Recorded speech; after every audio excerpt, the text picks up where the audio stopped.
Hello friend, स्वागत आहे आपल्या युट्यूब चॅनल आर.डी. फार्मामध्ये. आणि मित्रांनो, या व्हिडिओमध्ये आपण बघणार आहेत की आरोग्य विभागाची जी भरती येणार आहे मित्रांनो, याच्या रिलेटेड एक महत्त्वाचा जे.आर. आलेला आहे. तर मित्रांनो, या जे.आर. मध्ये नेमकं काय आहे हे आपण डिटेल डिस्कशन या व्हिडिओमध्ये करणार आहेत. मित्रांनो, तुम्हाला माहिती आहे आर.डी. फार्मा युट्यूब चॅनलवर ज्या काही फार्मसीच्या वॅकन्सीज येतात किंवा महत्त्वाचे नोटिफिकेशन येतात, तर यांची सर्वांची इन्फॉर्मेशन सर्वात आधी दिली जाते.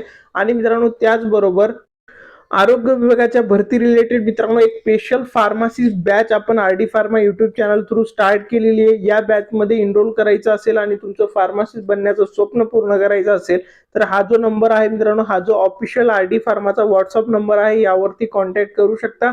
किंवा मित्रांनो, आरोग्य विभागासाठी तुम्हाला स्पेशल स्टडी मटेरियल पाहिजे असेल तरी पण तुम्ही या ऑफिशियल आर.डी. फार्माच्या नंबरवरती व्हॉट्सअप मेसेज करू शकता. आता मित्रांनो, आपण व्हिडिओच्या मेन मुद्द्याकडे मित्रांनो, जे स्क्रीनवरती आता तुम्हाला दिसतंय ना, तर हे जे.आर. आहे. आणि मित्रांनो, कालच्या डेटमध्ये हे जे.आर. आलेलं आहे. महाराष्ट्र शासन आरोग्य सेवा आयुक्तालय पुणे कार्यालय. तर मित्रांनो, या जे.आर. मध्ये इम्पॉर्टंट गोष्टी जर आपण बघितल्या तर पहिल्यांदा आपण विषय बघू की गट क आणि गट संवर्गातील नव्याने पद भरती प्रक्रिया आयोजित करणे बाबत. तर मित्रांनो, ही जे वॅकन्सी याच्या रिलेटेड नोटिफिकेशन रिलेटेड जे काही गट क व गट ड संवर्गातील पोस्ट आहेत याच्या रिलेटेड आहे मित्रांनो. तर याच्यामध्ये सगळ्यात पहिल्यांदा तर टोटल रिक्त पदे किती आहेत, म्हणजे किती वॅकन्सी सर्व ह्याच्या असणार आहे ते म्हणजे 7,195 जे वॅकन्सी आहेत हे टोटल असतील. मग त्याच्यामध्ये पोस्ट डिवाइड असेल आणि मित्रांनो याच रिक्त पोस्ट मध्ये आपली फार्मसिस्टच्या पण पोस्ट असणार आहेत.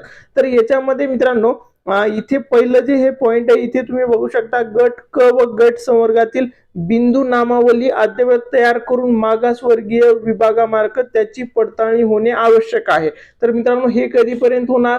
हे 13/7/2026. काल पण आपल्या युट्यूब चॅनलवरती हे डिस्कशन केलं की 13/7/2026 पर्यंत बिंदू नामावली म्हणजेच किती जागा कोणत्या कॅटेगरीला आहेत ते प्रमाणित करून ते सबमिट करणं या 13/7/2026 ला होणार आहे.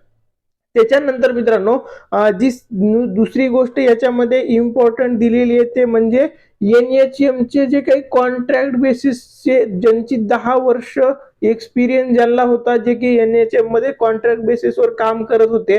तर असे जे लोक आहेत, खूप साऱ्या स्टुडंटला असं वाटत होते की जे रिक्त पदे आहेत त्या लोकांना दिली जातील. पण मित्रांनो, जे NHM मध्ये कॉन्ट्रॅक्ट बेसिसवर ज्यांना 10 वर्ष जॉब केलेला आहे, सर्व्हिस केलेलं आहे, तर यांच्यासाठी मित्रांनो सेपरेट प्रोसेस केली जाईल. सेपरेट याच्यामध्ये त्यांना जे काही त्यांना परमनंट करायचं आहे ते काम सेपरेट प्रोसेस थ्रू चालेल. ही जे रिक्त पदे आहेत हे पदे त्यांना देता येणार नाही. तर याची जे सेपरेट वॅकन्सी असेल हे पण जे.आर. मध्ये आहे. त्याच्यानंतर मित्रांनो, जे.आर. मध्ये जे इम्पॉर्टंट गोष्ट आहे, सगळ्यात इम्पॉर्टंट जी आपल्यासाठी आहे ते म्हणजे गव्हर्नमेंट कडून मित्रांनो एक सगळ्यात इम्पॉर्टंट गोष्ट मागण्यात आलेली आहे. त्याच्यावर गव्हर्नमेंटची इन्फॉर्मेशन त्यांच्याकडून कळवण्यात आलेली की ही जी एक्झाम आहे मित्रांनो, ही आधी 2023 मध्ये TCS कंपनीने घेतली होती. तर ही जे आरोग्य विभागाची एक्झाम आहे 2023 मध्ये TCS कंपनीने घेतली होती. तर आता मित्रांनो, या नोटिफिकेशन मध्ये असं सांगितलं की शासनाने ही जे एक्झाम असणारे आरोग्य विभागाची वॅकन्सी असेल TCS कडे द्यावी किंवा MPSC कडे द्यावी, याच्याबद्दल आम्हाला सुचवावे, हे याच्यामध्ये मित्रांनो मेन्शन केलेलं आहे. कोणत्या कंपनीकडे द्यायचंय त्याच्याबद्दलची माहिती मित्रांनो तुम्ही आम्हाला कळवा. याच्या रिलेटेड पण याच्यामध्ये इन्फॉर्मेशन दिलेली आहे. इथे जर आपण पॅरा व्यवस्थित रीड केला ना, तर याच्यामध्ये आपल्याला समजेल की भरती प्रक्रिया TCS कंपनी किंवा अथवा महाराष्ट्र लोकसेवा आयोग म्हणजे दोन्ही पैकी कुणाला द्यायचंय.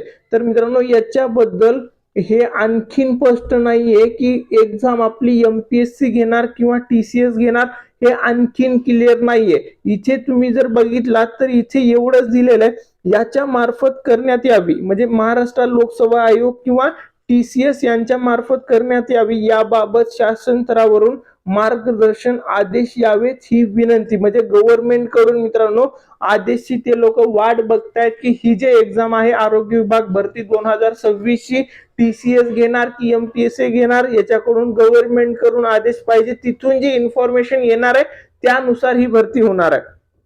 तर मित्रांनो इथे जर बघितलं तर या नोटिफिकेशन मध्ये हे कन्फर्म नाहीये. खूप सारे स्टुडंट मला क्वेश्चन करून विचारत होते की सर एक्झाम टीसीएस घेणार आहे, सर एक्झाम एमपीएससी घेणार आहे.